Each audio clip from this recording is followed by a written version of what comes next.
होती है। एक बच्चा अपने घर में बैठ के प्लास्टिक के झंडे बना रहा था और सोच रहा था कि मैं 1-1 रुपए में झंडा बेचूंगा इसको, और शाम तक मैं 100 झंडे अगर बेच लूं तो 100 रुपए मिल जाएंगे मुझे। दोपहर तक उसने झंडे वंडे बनाए, अपने बाहर गया, बारिश हो रही थी तो उसने प्लास्टिक के बैग में झंडे अपने संभाल लिए ताकि झंडा खराब ना हो जाए। ट्रैफिक लाइट पे खड़ा था, जैसे गाड़ी रुकती थी वहां पे दरवाजा खटखटाता था और लोग शीशा खोल के तो कहता था साहब झंडे खरीद लीजिए, 1-1 रुपए का एक झंडा। शाम हो गई, सिर्फ 5 झंडे बिके उसके। तो सोचने लगा कि सिर्फ 5 झंडे बिके हैं, 5 रुपए में कैसे काम चलेगा इस। तो इतने में एक गाड़ी आई, उसमें 4 आदमी बैठे थे, कुछ बहुत अच्छे से नहीं लगे आदमी, और इसने खटखटाया और बोला साहब एक झंडा ले लीजिए।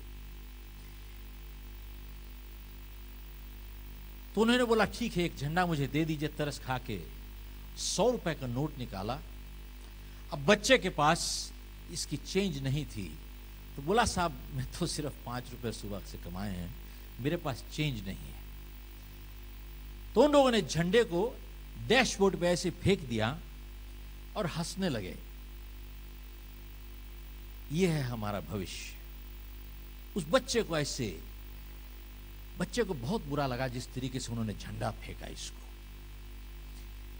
इतने में लाइट चेंज होने लगी, तो बोला साहब मेरे पास चेंज नहीं है, आप हुक्म कीजिए क्या करूं। तो उन लोगों ने बोला ये झंडा तो हमने रख लिया है, तो जा 100 रुपए रख ले जाओ, मेरे को चेंज नहीं चाहिए, पूरे 100 रुपए रख ले।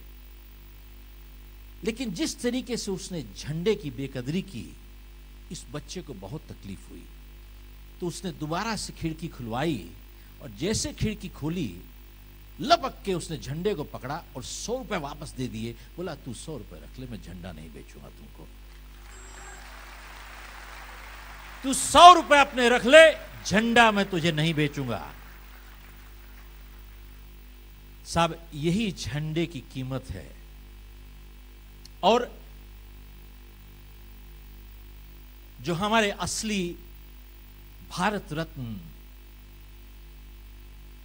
हैं, जिनको का चाहे भारत रत्न मिला या नहीं मिला, या मिला या उसे अस्वीकार कर दिया गया, सरदार पटेल जैसे लोग, अगर ऐसे इंसान नहीं होते, देशभक्त नहीं होते इस देश में, तो ये देश 2 टुकड़ों में नहीं बल्कि 200 टुकड़ों में बढ़ जाता साहब।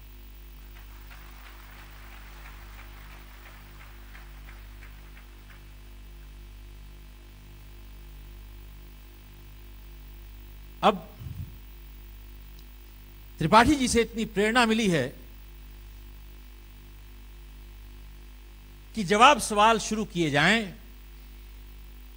एक बारी एक मास्टर जी स्कूल में गए, तो उन्होंने बच्चों को बोला कि बेटा तुम लोगों का मैं हिस्ट्री का टेस्ट लूंगा। तो बोले साहब लीजिए। तो बोले शिमला हिमाचल में है, डलहौजी कहां है। तो सब कंफ्यूज हो गए, इसमें हिस्ट्री कहां है, इसी तो ज्योग्राफी का सवाल है। खैर एक लड़का बोला साहब मैं बताता हूं। तो उसने जवाब दे दिया। बोले बिल्कुल ठीक। अच्छा अब मैं आपका अर्थमेटिक का टेस्ट लेता हूं। तो बोले लीजिए साहब। तो उन्होंने बोला कि एक ट्रेन दिल्ली से चंडीगढ़ जा रही है 50 मील की रफ्तार पे, और दूसरी ट्रेन चंडीगढ़ से दिल्ली को आ रही है 40 मील की रफ्तार पे, बताओ मेरी उम्र कितनी है। सब कंफ्यूज हो गए साहब कि उम्र का क्या मतलब है, कैलकुलेट किया जाए। खैर वो लड़का बोला कि एक फिर से खड़ा होकर साहब मैं बताता हूं साहब। तो बच्चा बोला कि साहब आपकी उम्र 40 साल है। बोले हाँ बिल्कुल ठीक 40 साल है, लेकिन तुमने कैसे कैलकुलेट किया। बोले साहब हमारे गांव में एक बूढ़ा है, वो 80 साल का है, पूरा पागल है, आप आधे पागल हो साहब।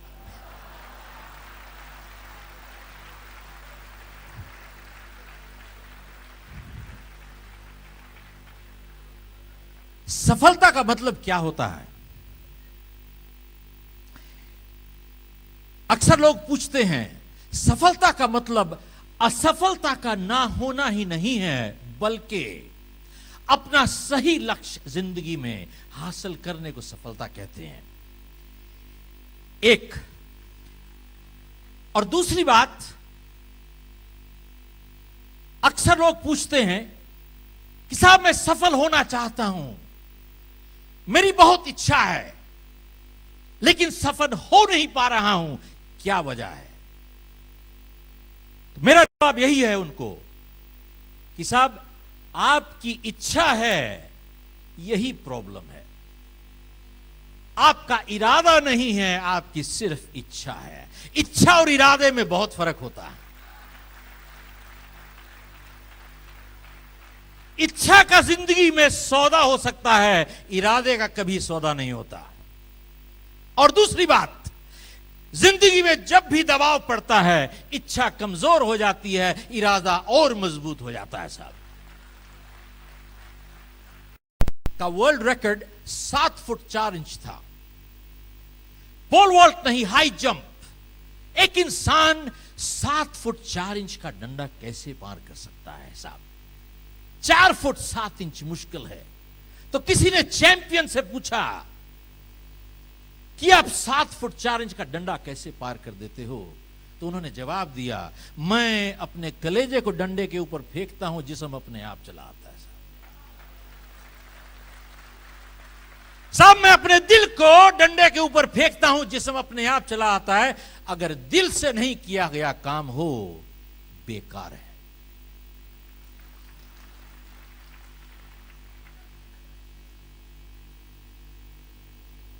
इच्छा और इरादे में यही फर्क है। देखिए, एक मजदूर सिर्फ हाथ से काम करता, जो इंसान हाथ से काम करता है उसे आप मजदूर कहते हैं, और जो इंसान हाथ से और दिमाग से काम करता है उसे आप कारीगर कहते हैं। लेकिन जो इंसान हाथ से, दिमाग से और दिल से काम करता है उससे आप कलाकार कहते हैं। साहब और हर काम, चाहे व्यवसाय कोई भी हो जिंदगी में, अगर एक कला का रूप नहीं लेती है तो जिंदगी में सफलता कभी हासिल नहीं हो सकती है। साहब अक्षय पटेल 15 साल का एक लड़का है। ये गुजरात स्टेट को नेशनल चैंपियनशिप में रिप्रेजेंट कर रहे हैं। साहब कौन सी खास बात है? खास बात यह है कि कमर से नीचे लेफ्ट पांव में एक लात इनकी पैरालाइज्ड है, पोलियो है।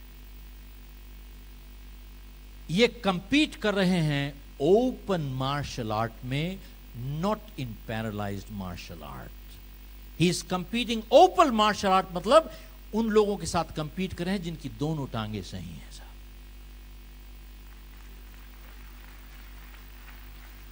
तो किसी ने इनसे पूछा कि आप उनसे कैसे मुकाबला कर रहे हो, and he is champion in Gujarat already, आप कैसे मुकाबला कर रहे हो? तो उन्होंने जवाब दिया कि जब मैंने शुरुआत की बहुत मुश्किल थी, लेकिन क्योंकि मुझे पोलियो है, मैं अपनी टांग को 90 डिग्री उठा के ऐसे घुमा के लगा सकता हूं, जो कि जिनकी दोनों टांगे सही हैं वो 90 डिग्री तक पांव उठा के लगा नहीं सकते दूसरे को। साहब उन्होंने क्या किया? अपनी सबसे बड़ी कमजोरी एक सबसे बड़ी शक्ति बन गई उनकी। अक्सर पूछते हैं लोग, आपने लिखा है ये जीतने वाले कोई अलग काम नहीं करते, वो हर काम अलग ढंग से करते हैं। ये देखिए साहब, ये अलग ढंग नहीं है तो और क्या है? आप इतिहास में चले जाइए, जीवनियां पढ़िए, जितने सफल लोग हुए हैं हर एक में कुछ ऐसे गुण थे जो सब में कॉमन थे। Gandhi, Martin Luther King, Lincoln, Mandela, इन सब में कुछ ऐसे गुण हैं, ये कॉमन है सब में। अगर हम उन गुणों को अपना लेंगे तो हम भी सफल हो सकते हैं। और आप देखिए,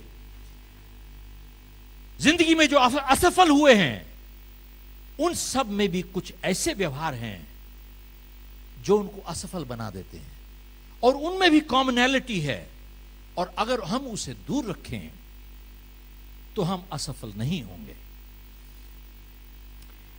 रिवाइंड बटन होता, और अगर आप 30-40 साल वापस घुमा सकते तो आप कौन सा प्रोफेशन चुनते? क्या आप डॉक्टर, इंजीनियर, अटर्नी, अकाउंटेंट बन जाते? तो मैं उनसे सिर्फ उनको एक जवाब देता हूं कि अगर मेरी जिंदगी में कभी रिवाइंड बटन होता और अगर मुझे अपनी जिंदगी दोबारा से फिर से शुरुआत करनी होती, मैं सिर्फ एक ही प्रोफेशन चुनूंगा जिंदगी में, और चुनता वो ये है, एक कमीशन सेल्समैन।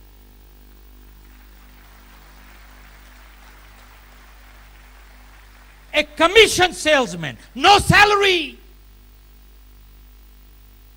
सिर्फ कमीशन सेल्समैन। क्यों? एक कमीशन सेल्समैन ही ऐसा इंसान है इस दुनिया में जो अपना पेचेक खुद ही लिखता है। साहब,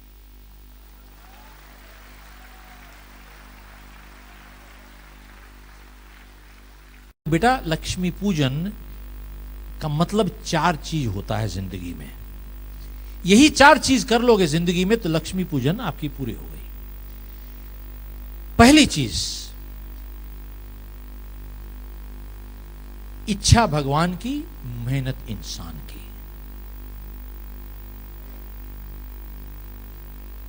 एक बहुत पुरानी कहावत है, एक पंडित जी जा रहे थे तो उन्होंने किसान को देखा, बहुत सुंदर खेत था, तो जा नहीं पाए। उन्होंने बोला कि मैं इसको जरूर शाबाशी तो दूंगा कि ऊपर वाले ने तुझे बहुत अच्छा खेत दिया है। तो किसान को बोला कि ऊपर वाले ने तो खेत तुझे बहुत अच्छा दिया है, तू भगवान का एहसानमंद होगा।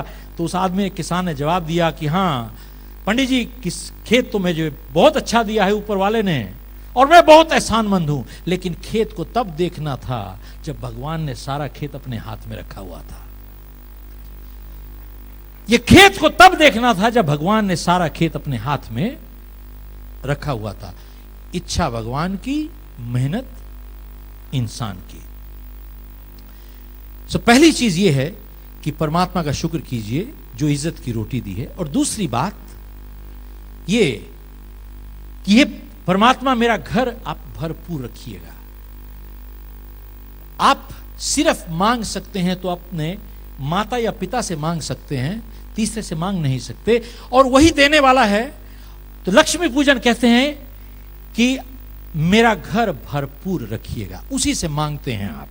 साहब, ऊपर वाले से हम सौदा नहीं करते, ऊपर वाले से सिर्फ 1 वे ट्रैफिक है कि मुझे घर भरपूर रखिएगा।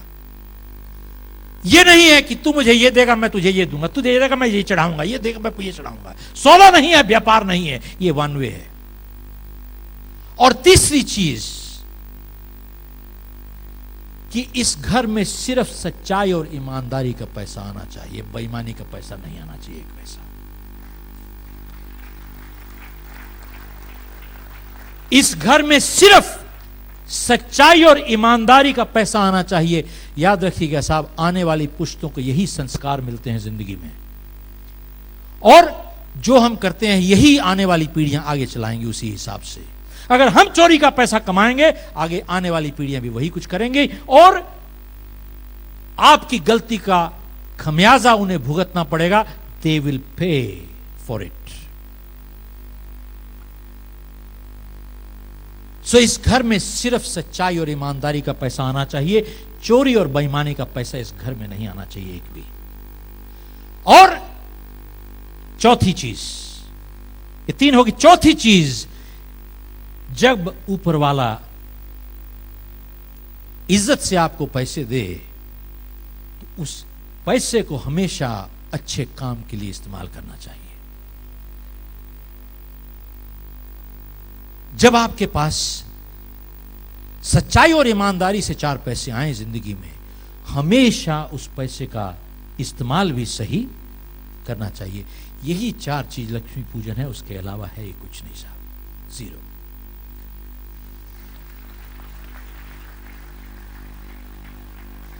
साहब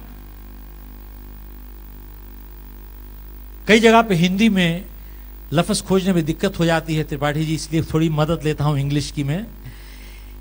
ये जो law of sowing and reaping है, इसे हिंदी में कह दीजिए, करे बुराई चाहे भलाई ऐसा कैसे होए, बीज बोए बबूल के तो आम कहां से होए।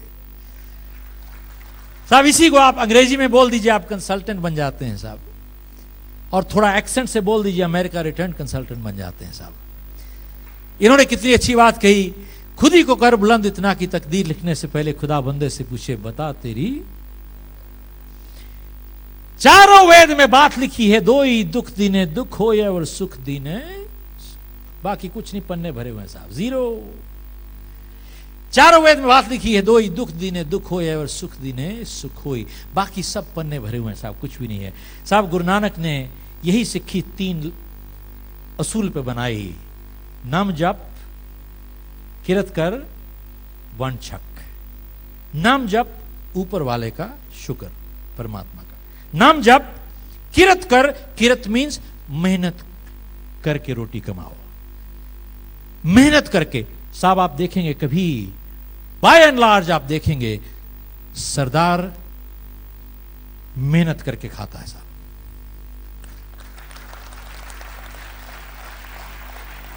आप दुनिया में कहीं चले जाइए, आपको सरदार भीख मांगते नहीं दिखेगा कोई भी, हमेशा मेहनत करते हुए।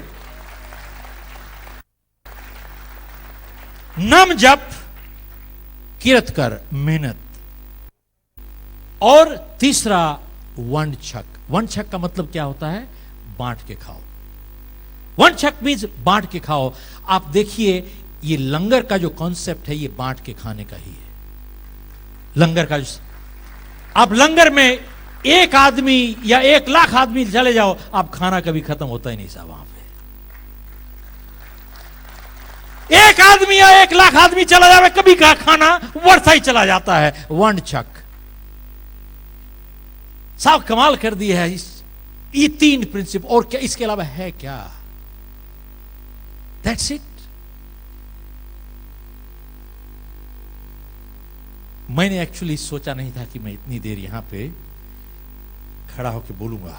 मैंने सोचा था कि आधा घंटा मैक्सिमम, उसके बाद आधा घंटा एक वीडियो दिखाऊंगा और 1 घंटे के अंदर मैं निकल जाऊंगा। साहब मैं तो देखा है 1.25 घंटा से तो ऊपर हो गया है मुझे यहां। अगर आपकी इजाजत हो, मैं लास्ट एक चीज कुछ कहना चाहूंगा, उसके बाद एक वीडियो दिखाऊंगा।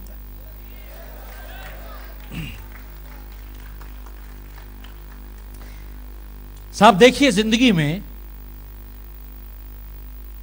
हम लोग गलत उसूल कैसे सिखाते हैं अपने दफ्तरों में, अपने परिवारों में। मैं इकरार करता हूं कि साहब मैंने बहुत गलतियां की हैं जिंदगी में। अगर आप किसी को जानते हैं जिंदगी में जिसने गलती नहीं की, तो आप ऐसे आदमी को जानते हैं जिसने जिंदगी में कुछ किया ही नहीं।